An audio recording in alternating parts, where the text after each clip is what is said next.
City councillors want the recent fire at a Jewish-owned deli to be investigated as a possible act of terrorism. They are speaking now. We will listen in live.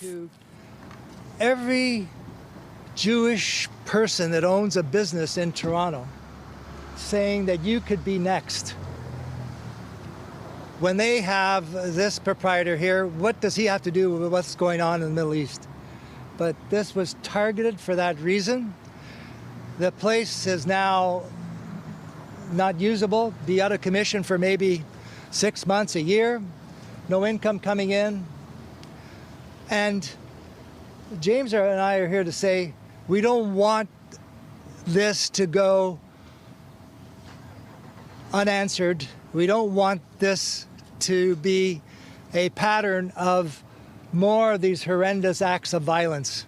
So we want this to stop, and that's why one of the things we're asking for is basically for the federal minister to look at this as whether it meets the criteria of an act of terror.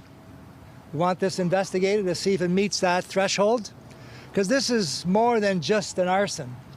This was a targeted act of intimidation against this shopkeeper because he's Jewish and because it's a local community Jewish European grocery store.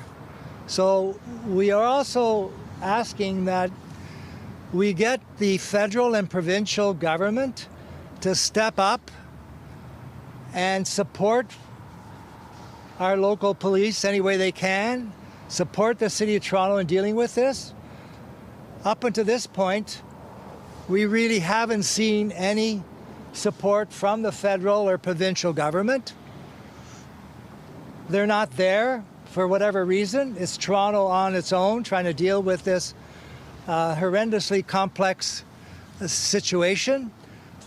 So we want them to step up and support and offer some resources, whatever they can do. They haven't really been here helping Toronto deal with this. They criticize, well, the police should be doing more, the city should be doing more, the mayor should be doing more. What are they doing? I haven't seen any federal ministers here. I haven't seen the Prime Minister interested in this.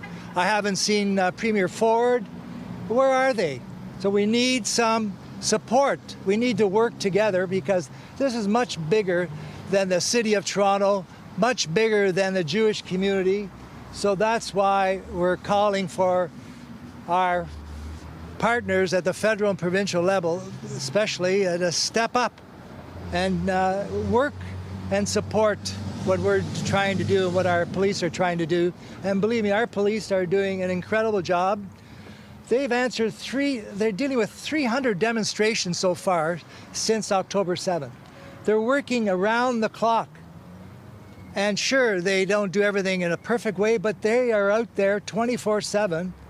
And they need support from the federal, provincial government and from all of us to stop this hideous, targeted intimidation that's occurring, and targeted intimidation.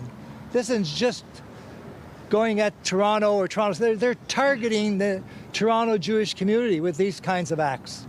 James? Yeah, thank you. Thank you very much, Mike.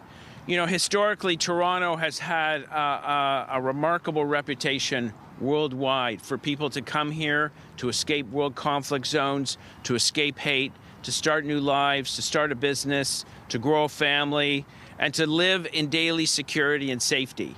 And events over the last 3 months have deeply compromised that. Our worldwide reputation as a safe place to live is shattered.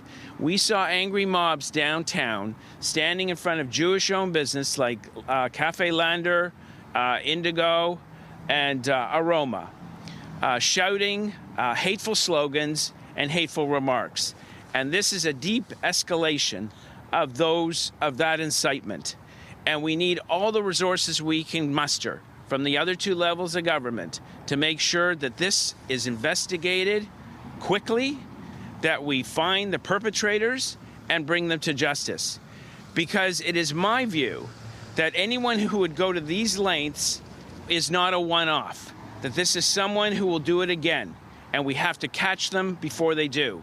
We want Toronto back to the city we know and love as a safe place, as a place where we can prosper and get along, and we want to put the hate and demonization that we've seen over the last few months behind us.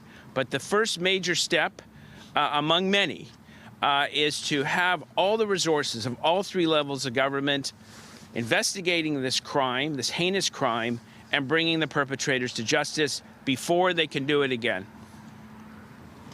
Okay. Has anyone spoken to the owner, and if so, can you tell us how he's doing at this point? Yeah, I know, maybe James has. I spoke to the owner the day of the event, and he was shell-shocked, basically. He is basically a person that asked me, why did they do this to me? That's what he asked me. He's didn't want his name out there because he's afraid they may go after him and his family. And he, doesn't know what to do. I told him, James and I are here to help him if you got to deal with insurance, to make sure he's got police protection if need be. So he's basically as if he was run over by a truck, really in not good shape. You know, both of you typically have an open line of communication with the police, with the chief. Have you heard anything more about this? Because we haven't since the staff superintendent was here. Yeah, I've been talking to the police about this from day one. They are aggressively investigating this as a hate crime and as arson, criminal arson. They are, and they're very confident that their full-out effort to capture these victims or the perpetrators is going to bear fruition. But they are, again, very, very aggressively pursuing it. Yeah, I would simply add that both Mike and I have great confidence in Chief Dimku and his team. He has promised that he will put every resource possible into the investigation and bringing the perpetrators to justice. Our suggestion here is for the other levels of government to consider this as a terrorist act and put the appropriate resources behind it to support Toronto Police Services. Have you actually spoken to the province or to the federal government and made these suggestions to them? Yeah, I have written 2 urgent letters to the Attorney General of Ontario, Doug Downey, and to Minister Arif from the Federal Minister of Justice, and I mentioned the incredible impact these demonstrations are having on peace, law, and order in the city, and also mentioned this act of arson, and asked them to help the city. At the same time, James and I have both been saying the laws that are on the book right now are laughable. You know, you charge someone with mischief. Even the name of the charge invokes laughter almost. So we need them to review what they have on the books. And our hate laws are, again, laughable because you have to get permission. Toronto police have to get permission from the provincial attorney general to lay the charge. And those of you who remember what happened in the Ward News issue in the East End, it went on for a year before they can even lay a charge against that clown. So we need them to also, get realistic with this, not to make dramatic changes, but at least update some of the very feeble laws that are on the books federally and provincially, which basically make it almost impossible to prosecute these people. We've been listening in live to Deputy Mayor Mike Colle and York Centre Downsview Councillor James Pasternak speaking to reporters.